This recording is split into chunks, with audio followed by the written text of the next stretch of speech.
a great pleasure to have with us Dimitris BEIS from the Biomedical Research Foundation of the Academy of Athens. Dimitris is a PI there. He graduated from the Agricultural University of Athens and then went to the Netherlands, to the University of Utrecht, where he did his PhD working on plants. He actually contributed some major advancements in the field of root development and root stem cell niche replenishment and generation. After finishing his PhD, he moved to the University of California in San Francisco, where he switched to Zebrafish, the model that he is going to talk to us about today. He's been in the Zebrafish field ever since, I think. His field of study is cardiovascular development, and he's using the Zebrafish as a model to study that. Today he's going to be talking to us about how one can use the Zebrafish, and particularly what he has done about it to study human diseases, model human diseases in the Zebrafish. He's the recipient of the Career Development Award from the Human Frontiers in Science Organization, and he is also a member of the managing committee of the EU Fish Biomed, which is a European, pan-European consortium focusing on exploiting the zebrafish as a model for human diseases. He's been at the Biomedical Research Foundation since 2006, initially as an Ender Fellow, founded by the General Secretariat for Research and Technology, and then as an independent PI in 2008, I think. Okay, so welcome. We're looking forward to your presentation. Thank you, Natali, and it's always a pleasure to visit IMBB and see a live crowd, great scientists. Today I will talk about our work, some recently published, mainly unpublished or submitted work. And I would like to show a little bit the diversity of approaches that we are using to model human diseases using the zebrafish. So we are using the zebrafish because it has several advantages.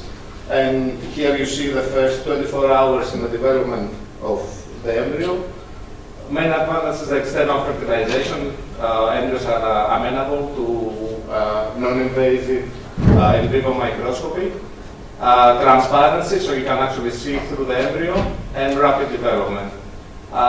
Here in these two movies, you can appreciate also the advances in imaging from 1996, where bright field microscopy and time-lapse videos actually show the development of zebrafish. The same video mainly is depicted to the right using a transgenic fish, a ubiquitous histone GFP fish. So every dot here you see is a nucleus. And also it's a spin microscopy. So it's actually what you see here is a 4D representation of the development of the embryo during the first 24 hours. In my lab, we are focusing on cardiovascular development, and we have been following at least the imaging process throughout this last 8 years that I'm in Greece. And here you can see the macroscopic video of a mutant. This is an aortic stenosis. This is the wild type. You can see that blood is circulating through the heart and through the whole of embryo. And this is a mutant with an aortic stenosis. This is the bright field stereoscope. This is high speed camera videos, and here you can see that the heart is still beating, but blood is not going out of the aortic valve, while in the wild type blood is flowing normally.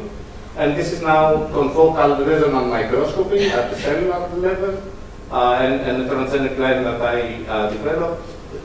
With green, you see the endocardial and endothelial cells, and with red, you see the erythrocytes.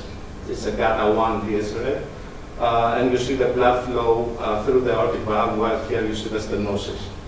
This reminds me to tell you that we are using the Zebrafish for cardiovascular development because you can have actually fish with no circulation like this one, or with no heartbeat, and they will still survive the first 4 or 5 days of development because they get oxygen from the water that they grow by diffusion. So you can study these very severe phenotypes and study valve development if we are interested in the absence of circulation or even of a heartbeat. These fish will actually swim normally, but will die eventually 5 days after development, after fertilization. So we are studying valve morphogenesis mainly because it's an intriguing developmental process. There is an epithelial to mesenchymal transition involved. That's also a very common human disease, a congenital heart disease. It's the most common congenital heart disease, and it's actually not treatable. It's only surgery and symptomatic, the treatments. Zebrafish have a 2-chambered heart, 1 ventricle and 1 atrium, so it's a single heart.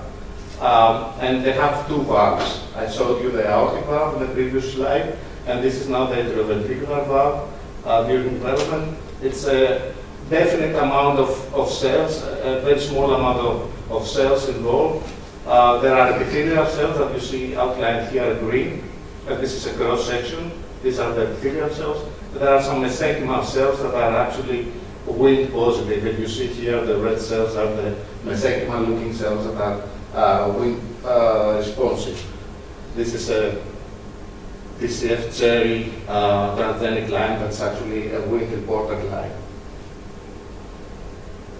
What's more intriguing about valve development is that in all organisms, valves are actually formed after the heart starts beating. So in zebrafish, this happens between day 1 and day 5. In mice, this is between embryonic day 9 to 13. In humans, it's between day 20 to 90 during embryonic development. So first the heart starts beating, and then the valves are formed. And there is a cross reaction, a crosstalk between bidirectional flow. So initially, when the heart tube is linear or looped even, there is a retrograde blood flow in wild-type development. And this actually stimulates this shear stress of the Athens canal, the atrioventricular canal, is the stimulus for some developmental programs to initiate. And this is where the valves are actually formed. So if you block the heartbeat during development, you will have a normal, so if you block the heartbeat, you also block intracardiac flow dynamics, the circulation. If you do that, the fish will survive and will be swimming nicely, but they will not form valves. So intracardiac flow dynamics and contractility are necessary for proper valve development. And we actually showed that intracardiac flow dynamics independently of contractility is necessary, it's important. We'll show some examples later. So what we wanted to do actually, the way to approach that is during development, these embryos are amenable. So you can put drugs like epinephrine or raise the temperature. So we can change the heartbeat, and therefore the shear stress, the intracardiac flow dynamics and the shear stress imposed on these endocardial cells, and see what's happening. So altering fluid forces in vivo and taking those cells and see the transcriptional responses. So the way to do that, like I showed before, like I said, is putting phenylephrine in its embryos during the critical period that the valves develop. And this raises actually the heart rate from 140 to 220 beats per minute.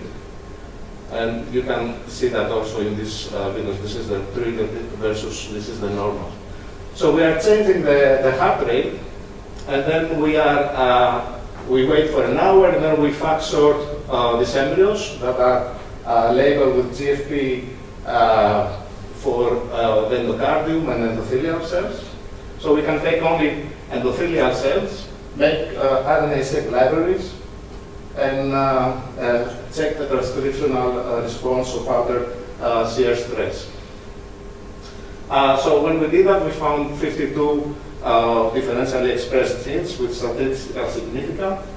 And then you start doing the pathway analysis to prioritize these genes. We started looking at the topology of these genes. Are they in the membrane, in the are there nuclear, are there transcription factors involved, are there common upstream pathways involved? And there is a validation process that we are doing. Mainly, we are checking with in situ hybridization if they are really induced. And then you can go and do the functional testing with morpholinos, knock down the translation of these mRNAs, but also with the CRISPR-Cas system we can do now targeted mutants in the genes of interest. The reverse genetics approach studies. So the first ones that we picked up are two members of the same family, CTGFA and SIR61. These were some of the most induced genes after changing to shear stress. These are members of the CCM family. They are multicellular proteins, and they functionally connect. The predicted function is that they connect structural elements of the ACM with signaling pathways on the surface. So they are at the right time, at the right place. They are also regulated by wind, which is involved in valve development at the stages that we are looking. So there were obvious candidates, and we first test them that they are indeed induced after phenylephrine treatment. So this is the expression pattern is a little bit more broad than the heart, but they are induced in the heart more after 1 hour of phenylephrine treatment. You can see here compared to that. And unfortunately, when we knocked them down with CRISPR, there was no obvious developmental phenotype. However, when we are looking now at the adult valves of the CTGF mutants, what you can appreciate here is that the adult ventricular valve of Zebrafish has 4 leaflets. Here you see 1, 2, 3, 4. But the mutant valves show a different morphology. They have only 3 leaflets, and they look different. They look more, this green that you see here is elastin, so they look different. They have different probably kinetics than the wild type. So we are still working on that. One of the reasons that the mutant might not have a phenotype, an early developmental phenotype, is that in Zebrafish there is a whole genome duplication. So there is a CTGFA NS1 and the CTGFA2. I think they are called CTGFA and CTGFB. And SIR61 has also an A and a B genes, and we knocked only down one of them. So it's a little bit more work to do, but we are knocking down the other parallel also. But what we saw, this defective remodeling of atrioventricular valves in the adult, we have seen it before in some previous work that we have done. And what you see here is the transvalvular flow pattern of a heartbeat in wild type, and in a mutant that's called SAPCO. It's a nodal related gene, which is involved in left-right asymmetry. And the heart of these mutants, these are all mutant embryos, the heart of them is looping either situs solitus as the wild type, or situs inversus, reversely than the wild type, or they remain midline.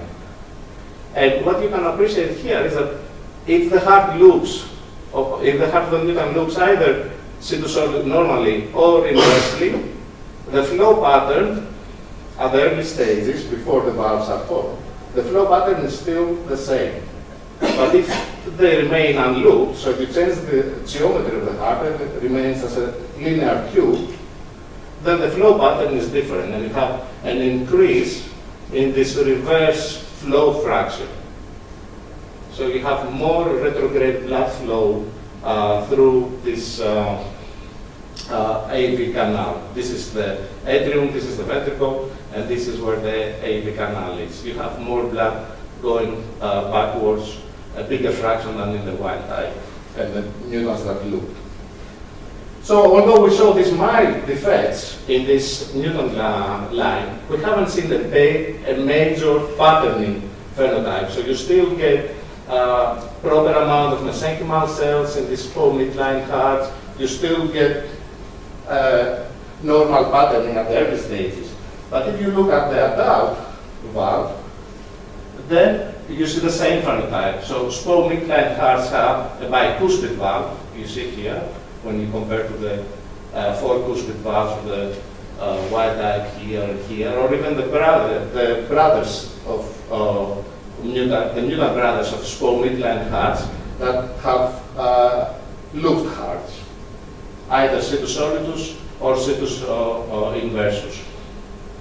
And this was the same. So even mild defects in transvalvular flow dynamics during a long term, these spore hearts here that are 6 months old fish.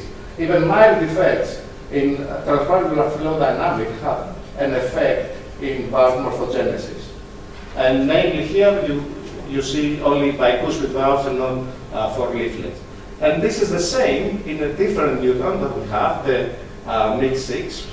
It's a material-specific myosin heavy chain 6. And here, because of defective contractility, MYC6 mutant actually have a weak, they're also called weak atrium, because the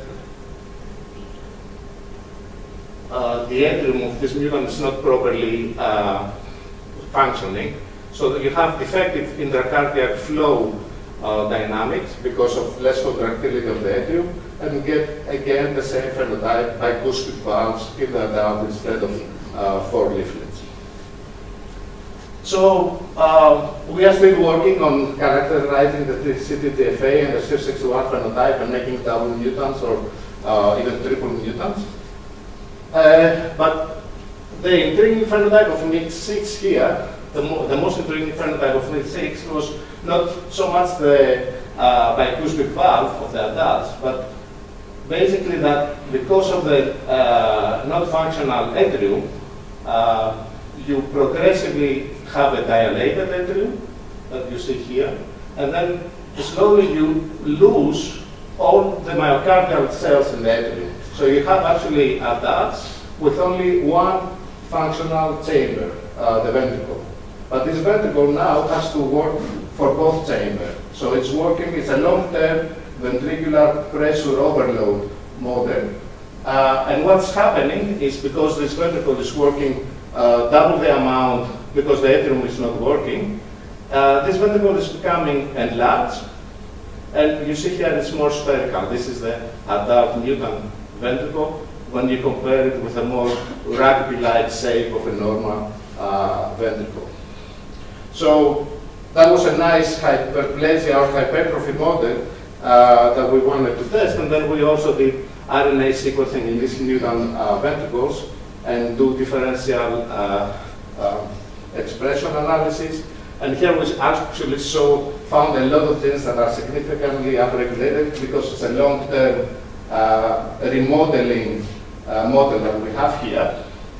But most of the genes were actually upregulated like 2 or 3 times because you have more cells in the mutant ventricle.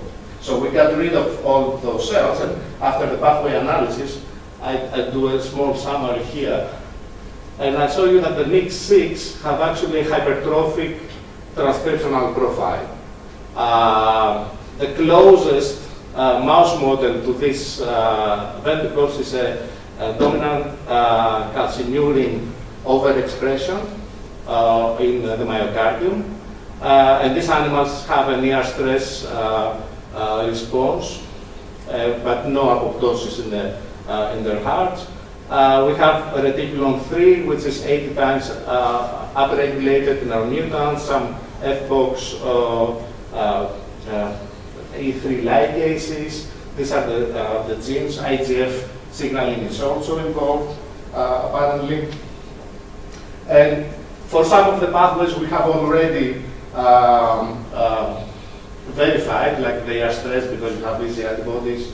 So we verified that indeed the stress is upregulated in the mutant ventricles that you see here. Usually the fish are not getting a hypertrophic response, but they respond to cardiac damage with hyperplasia. So they make more cells instead of bigger cells that the mammalian models are doing. And this is also responsible for the regeneration, for myocardial regeneration. Zebrafish are capable of regenerating practically all organs tested so far. People started with fin amputation, so that's the more amenable. Fins can regenerate 10 days post amputation, but also myocardial cells, ventricles can regenerate, hearts can regenerate 60 days after cryo-injury or amputation. And there is, so mammalian hearts have also the ability to regenerate, at least in mice. This is happening until the first day of neonatal life. But then when you have an infarct after the first week in mice, you have fibrosis, and that fibrosis is not removed. So fish can retain the ability to remove fibrosis throughout their lifetime. And so what we wanted to do is establish also the myocardial regeneration model in the lab. And what you will see here is actually adult cardiac surgery. Now, if you haven't seen an adult zebrafish, it's about 3 to 4 centimeters. So under the stereoscope now what we do is we have a sponge, so they get a little bit of water. It's anesthetized, of course. And what we'll do, we'll expose the ventricle. This is the cryo-injury model. So we will expose the ventricle, and then we will go with a wire that you know the size of the wire, and it's incubated in liquid nitrogen, and you will touch the heart. And that will actually kill, you see here, about 20% of the ventricles. This is how they look like after you injure them. And this is the confocal microscopy. This part of the myocardium here is totally damaged. But they will regenerate, so this fish will survive. And not only will survive, when you open them 60 days afterwards, you will not be able to notice this at all. So now the wire is coming. And you just push a little bit to expose the ventricle, and you just touch the cryo.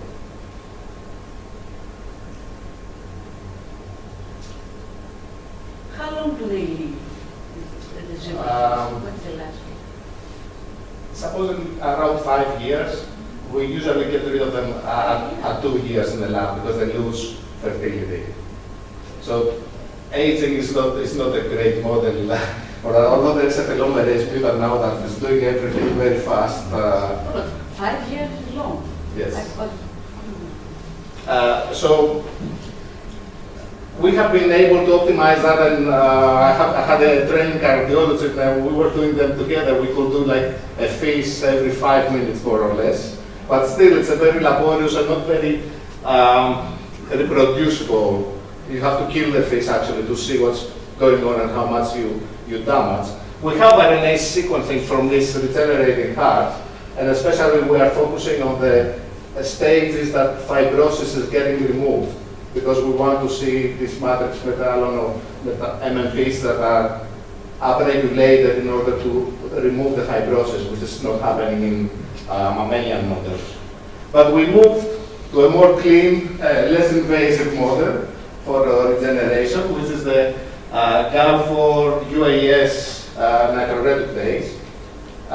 So you have GAL4 driver lines, a tissue-specific GAL4 driver line, and then you have a line, a transgenic line with this US nitroreductase, and then you can add a drug, a prodrug in the fish water, metronidazole, which is actually metabolized only in the cells that are expressing metroreductase. So if you add metronidazole at day 4 or 3 months of age, this drug will be metabolized, and the metabolites are actually toxic for the cell, so it will die. So we were lucky to start a collaboration with the National Institute of Japan, of Genetics in Japan, the lab of Koichi Kawakami. They are working on brain, on neurobiology and behavior, so they have generated a huge library of GAR4 driver lines looking for single neuron drivers. So in this process, they have a lot of fields that they don't care about, and they collaborate with labs all over the world. That we went there for a month, and we screened for cardiac-specific GAR4 driver lines. And here you see one that is only expressed in the myocardium, and here you see only one that is expressed in the valves. So using this line and adding metronidazole, we can actually kill myocardial cells without opening them up. And having this great tool, this specific atrioventricular valve-specific line, we can now ask if cardiac valves can regenerate in Zebrafish, because even if you wanted to do, you cannot damage the valves of these fish. So the outline of the experiments that we do is that we raise the fish up to 84 hours post-fertilization. We add the drug for 12 hours, and then we allow for regeneration. And we did that also in adult fish. Why is that relevant? Because now we have a driver line that we can actually drive an overexpression of any gene of interest, specifically in the valves, also kill the valves, but also because one of the most common valve diseases is calcific aortic valve disease, which is an aging-dependent disease. It has to do with hemodynamic shear stress, which actually, when it's would be perturbed, when it's not proper, you have aortic valve calcification. Throughout your life, in your valves, you have overexpression of notch signaling.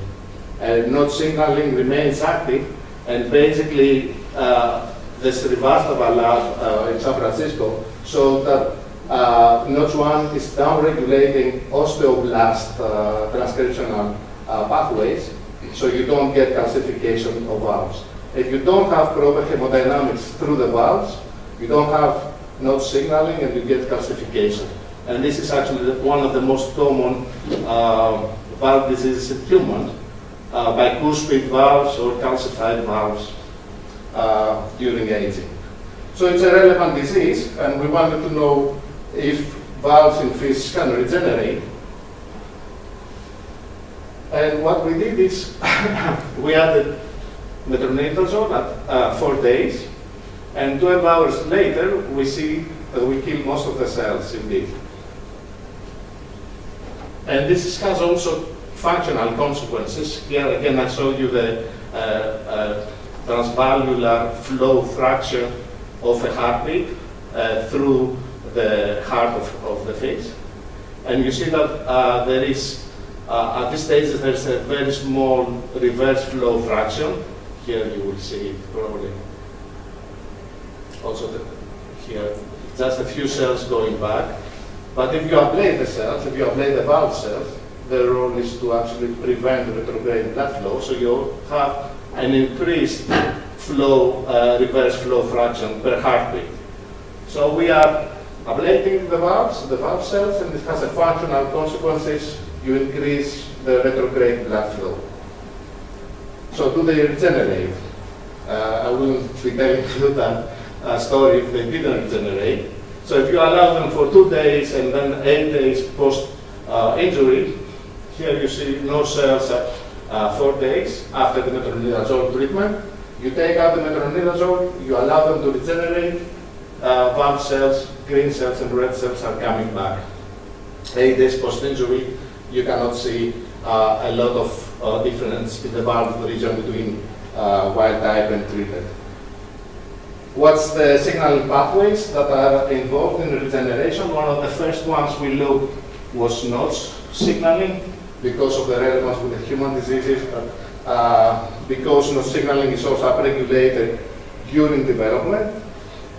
And indeed, we have a notch reporter line. It's called TP1 GFP. And 24 hours post-injury, you see upregulation of notch cells, of notch signaling through the ventricle. This is the green arrows, the yellow arrow cells here, the green cells at the ventricle. If you look at them at 3 days post-injury with TP1, so this is a destabilized GFP, so you only see the transient upregulation of GFP, of notch signaling. There is also a TP1 cherry, which is a notch reporter that actually marks cells that have been exposed to notch signaling through a longer period. And if you see that line, if you ablate the cells and you see that line 3 days post-injury, you see that the whole ventricle has been exposed, or endothelial cells, endocardial cells at the whole ventricle have been upregulating notch signaling.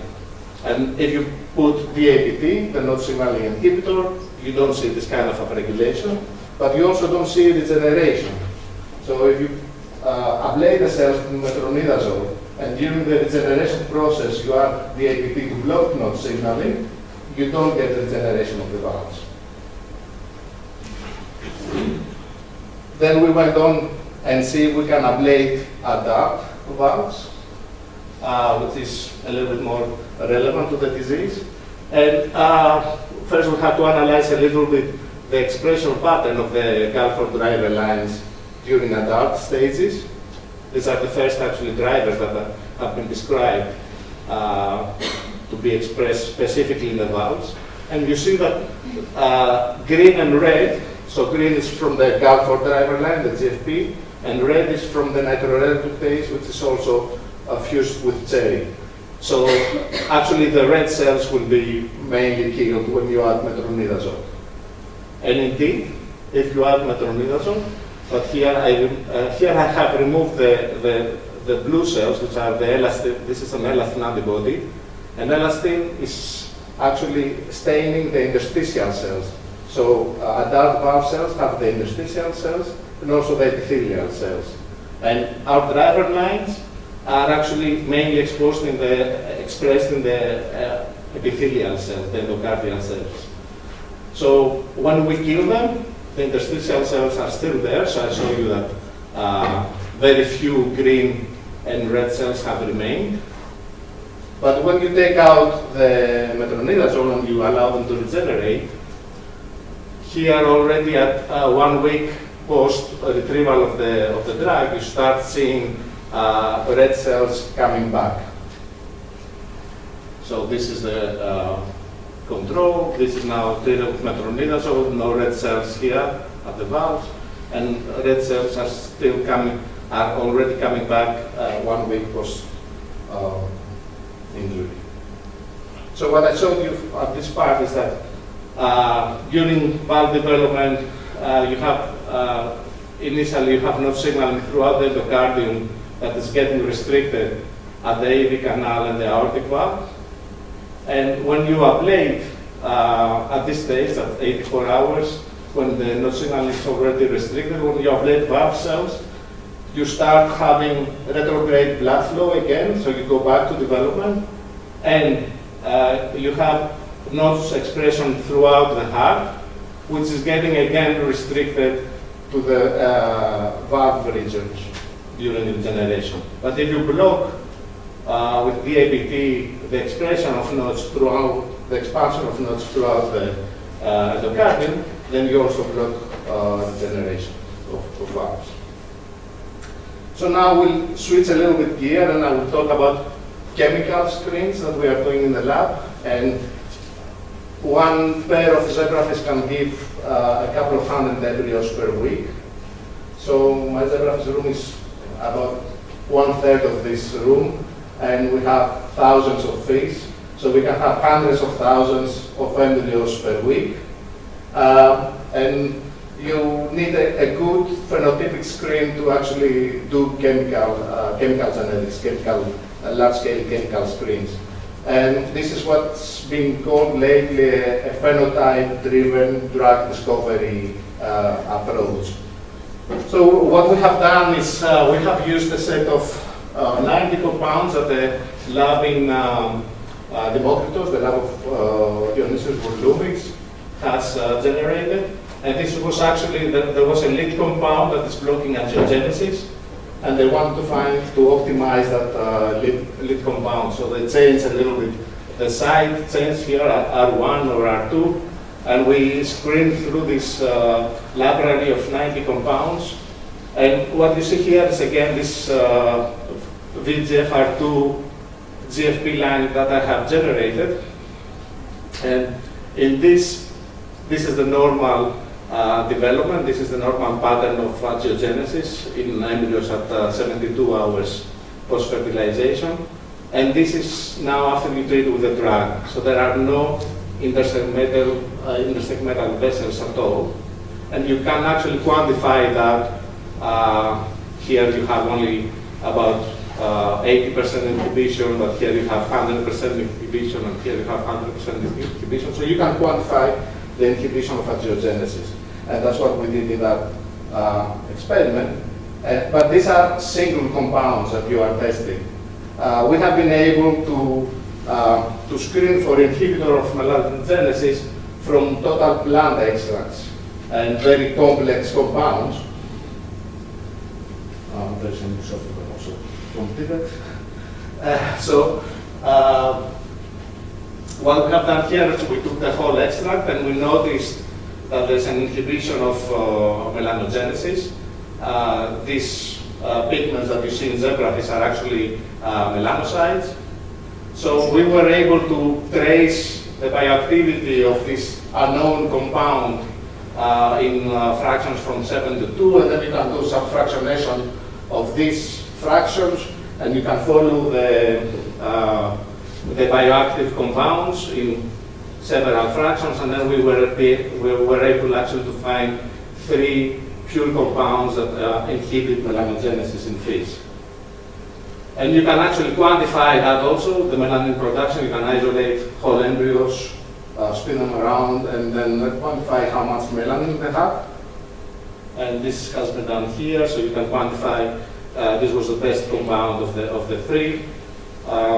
And this is a PPU, a known compound that is blocking angiogenesis. And also you can actually remove these compounds from the embryo water and then see if you block melanogenesis reversibly or if you actually kill the melanocytes, which will be a little bit more interesting. In our case, we actually block the melanin production. We don't kill the cells, we block melanin production. So this is the chemical genetic approach that we are doing. And if I have maybe 5 minutes, I will also tell you a little bit the story that I'm actually here for. A student of mine got his PhD yesterday from the medical school. And this is an example of what a journey maybe you can take from a forward genetic screen. So I have isolated these mutant lines when I was in San Francisco. We did a forward genetic screen, and we had several lines. And this line was actually not the most specific one for valve development. You see that it has a smaller head, smaller eyes, unconsumed jaw. But when we cloned them, we saw that there was a conserved threonine changed to a lysine, and this was actually in a glycyl tRNA synthetase gene. And this threonine is at the interface of the dimer. These proteins are working as dimers, so this mutation was at the dimer interface, and when you do a native Western from extracts from wild type or from mutants, you see that you don't form dimers, and therefore it's not a functional protein. Of course, these mutants have very defective valves. This is the panel with the mesenchymal cells in the mutants. at 96 hours post-fertilization, almost no mesenchymal cells at the valve, while you have a lot of mesenchymal cells in the siblings and in the wild type at this stage. But there was an additional phenotype in these mutants, and that was that they were getting progressively immotile. So if you touch a wild type embryo here, it will just go, swim out of the field of view. If you touch a mutant embryo, at 62 hours it will actually make it out of the field of view. At 62, not really, and at 96 they are totally immotile. They don't move at all. So this was not one of the things that we were looking for, but when we were looking at the literature, there were at least 12 mutations in the human GARS that has been reported to cause a sarcomere tooth. It's a peripheral neuropathy, Dalton-said peripheral neuropathy, and there are another 4 tRNA synthetases that are actually involved in this peripheral neuropathy phenotype.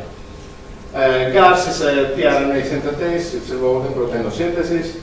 Sarcomere tooth is an interesting, relatively rare disease, 1 out of 2,500 people.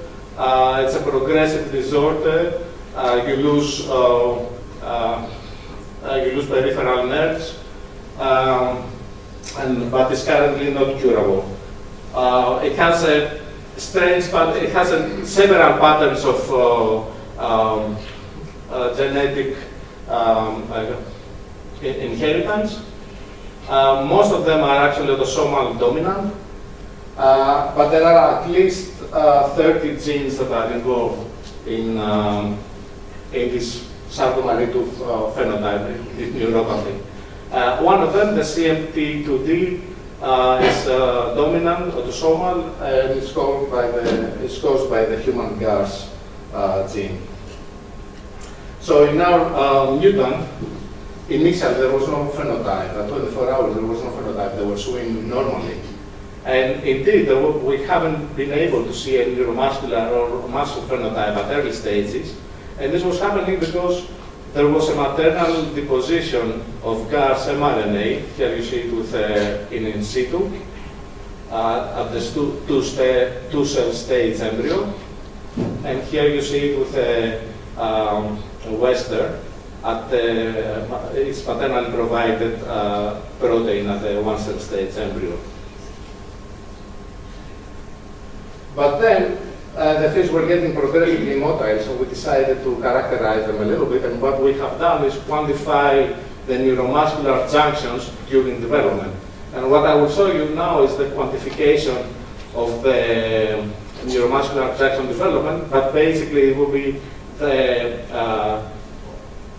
area that occupy neuromuscular junctions as a percentage between neuromuscular of the total area of 2 myotomes. This is a standard methodology that they use in zebrafish to characterize neuropathies. They have done it also with ALS models and other models.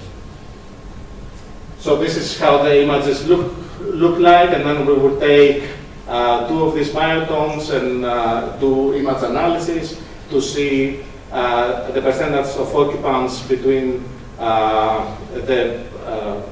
the red and the green overlap as a percentage of the total area.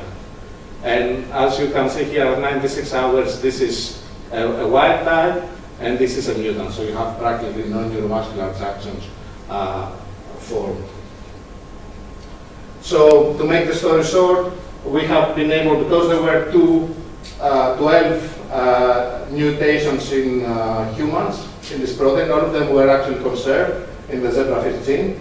So we selected few and we introduced them in the zebrafish EST, in the zebrafish gene. We made captain RNA and we expressed them, we inject them in the one-cell stage embryo.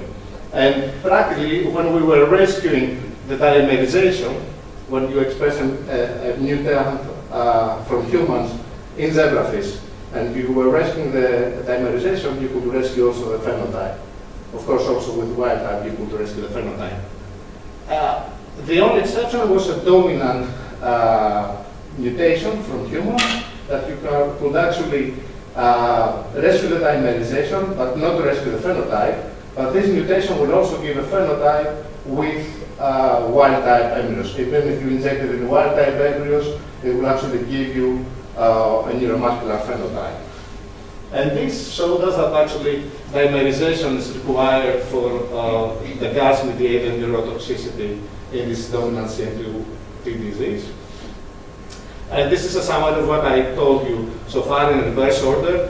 I just told you quickly about the gas-mediated neurotoxicity and the mechanism that we found, chemical genetic screens, about valve regeneration, and how we also attack the developmental stages of valve, of shear stress, induction of transcriptional profiles in endocardial cells. And this is mainly the work of Takis Kefalos and Nikos Malisovas, but also two postdocs in the lab, Amado Agalu and Claudia Rudel, that was actually PhD student of Michalis, and now she's in Germany. Thank you for your.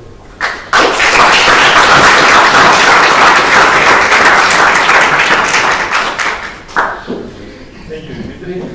Very impressive stuff. So Yeah, I tried to put a little bit of everything, so maybe I went too fast in some parts, but I'm open to questions, please. So, questions?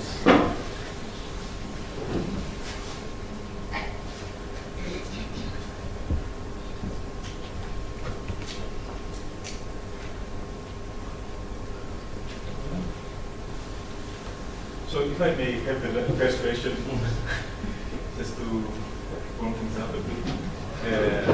You're screening about genes involved in viral regeneration. Does it yield other genes that you think would also be involved in the process? Are you planning on characterizing additional? Yeah, so we have now RNA sequencing data from regenerating adult valves. And these have also the nodes of signaling pathway signature that we see in that we actually targeted.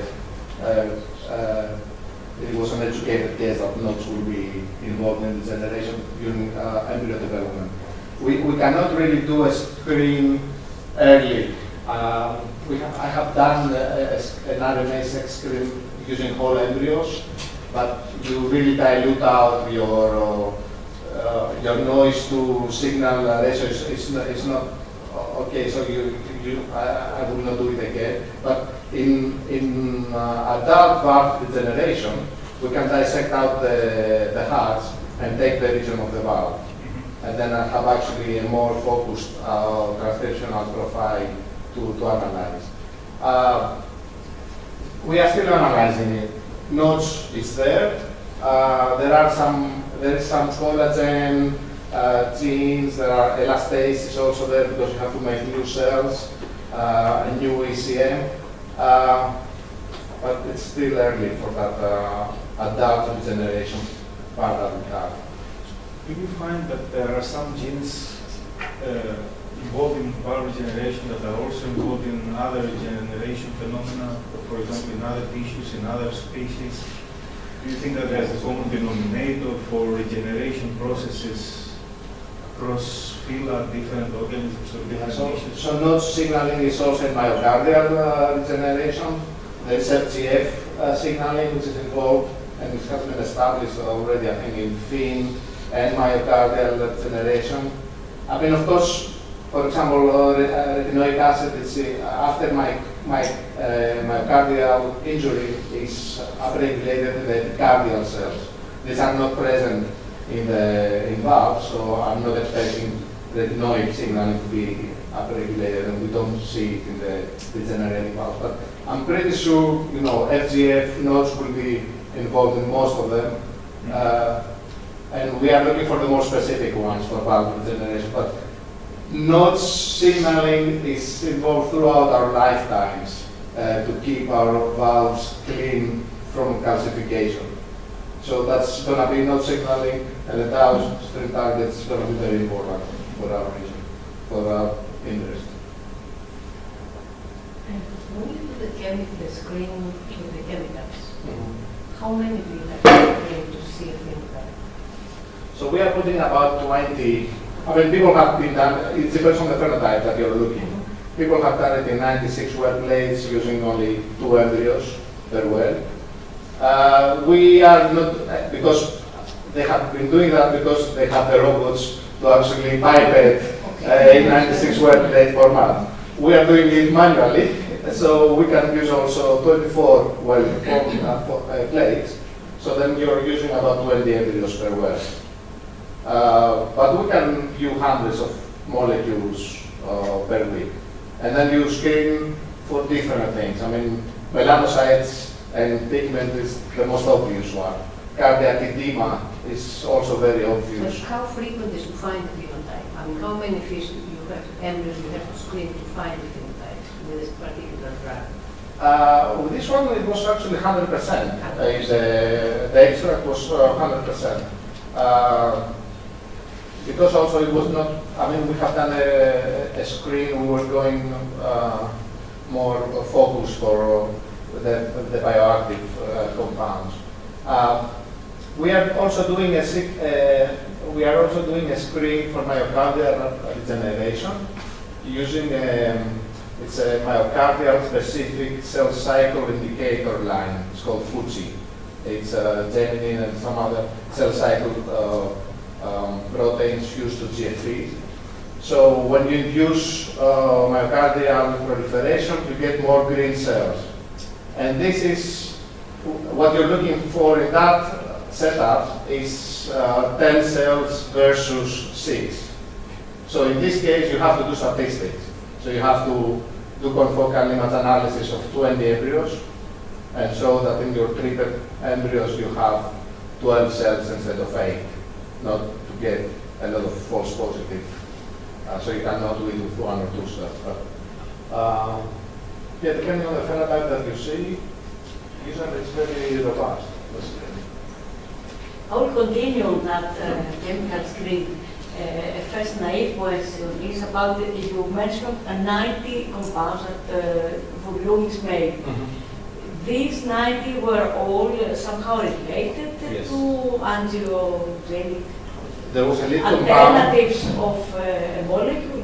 There was a lead compound, anthrandilamide backbone, and then they were changing the side, some side chains. Variation. Yeah, so you were looking for more activity. So the lead compound started getting the VEGFR2 receptor, but you were looking for better targeting, so more affinity, better kinetics, so more solubility in the water, better penetrance in the fish. So that was, it was different flavors of one lead compound. The melanogenesis part was like a plant extract. I mean, maybe there were like 500 compounds in the initial extract. But then when you split it in 20 fractions, you have 25, or you have overlapping of course, but you have 30 compounds in each fraction. Then you go lower, you follow the bioactivity, and you can actually, after 3 rounds, you can pinpoint 2 single compounds. That's what Skatsunis is actually telling us. Yes. So I hope the compounds that we're getting are clean. But,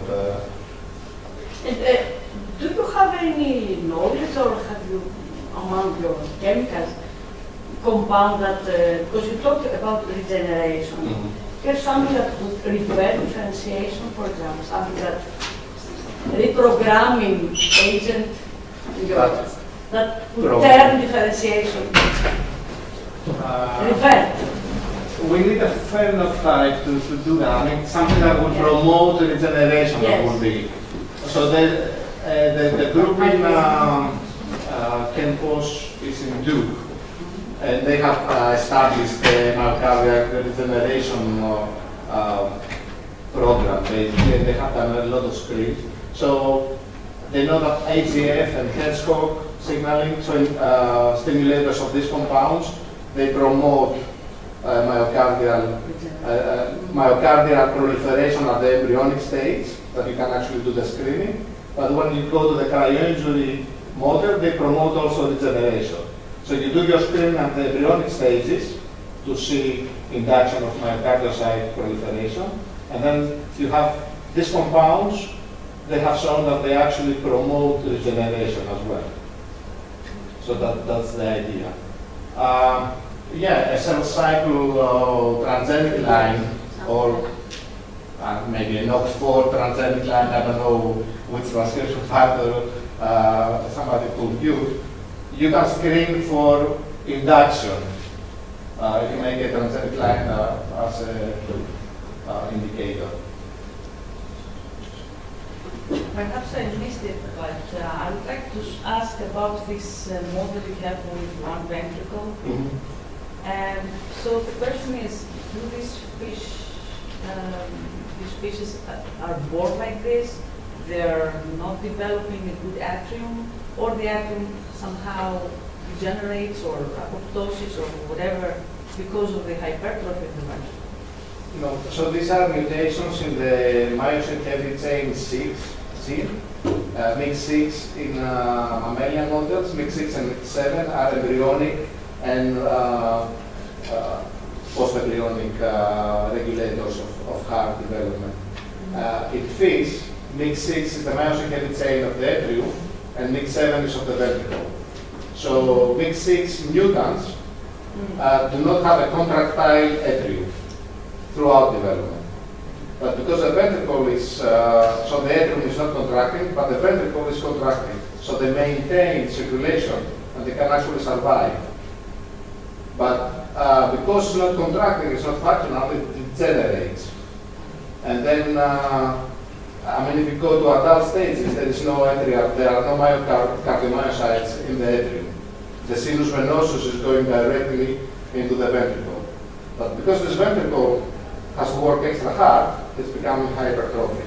And do they live long, the same or earlier? Earlier death? So we want to do some experiments with, I mean, adult zebrafish experiments are not very well, I mean, they are also regulated like mice, so you have to write protocols. But we want to make them swim harder, for example, and see if they survive normally. Or we want to stress them in some ways and see if they have better chances of a heart attack, for example, if they have increased heart attacks and they die. But the main focus of the lab now is to dissect if we have hypertrophy or hyperplasia in that model, because fish are not supposed to do hypertrophy. And we have some indication that this could be the first hypertrophic model. So adult mammalian cardiomyocytes are actually polynucleated, they are polyploid, and fish cardiomyocytes are not like this. That's why they can regenerate as well. So we are trying to dissect this part, hypertrophy versus hyperplasia at this point. And these are follow-up experiments. Other questions? So, is the valve plate specified from a surrounding tissue? Do you know the tissue, the valve differentiation during the regeneration is specified from surrounding tissue for notch signaling, for example? So during development, notch signaling initially, so you have so you have in the retrograde flow before you make the valves, and you have notch signaling throughout the endocardium. But as you make the valves, the notch signaling is restricted at the atrioventricular canal and at the aortic valve canal. When we damage the valves again, you go back to development and you have retrograde flow again. You have a re-expansion, so notch was restricted. You have a re-expansion of notch, and while you're making valves again, and that's the interesting part, that endocardial cells, even after they switch off the developmental program, they can re-switch it on as a response to an expanded notch signaling. So they start again making valves, and then they restrict again notch. But nodes and shear stress are interdependent, so we don't know which one comes first.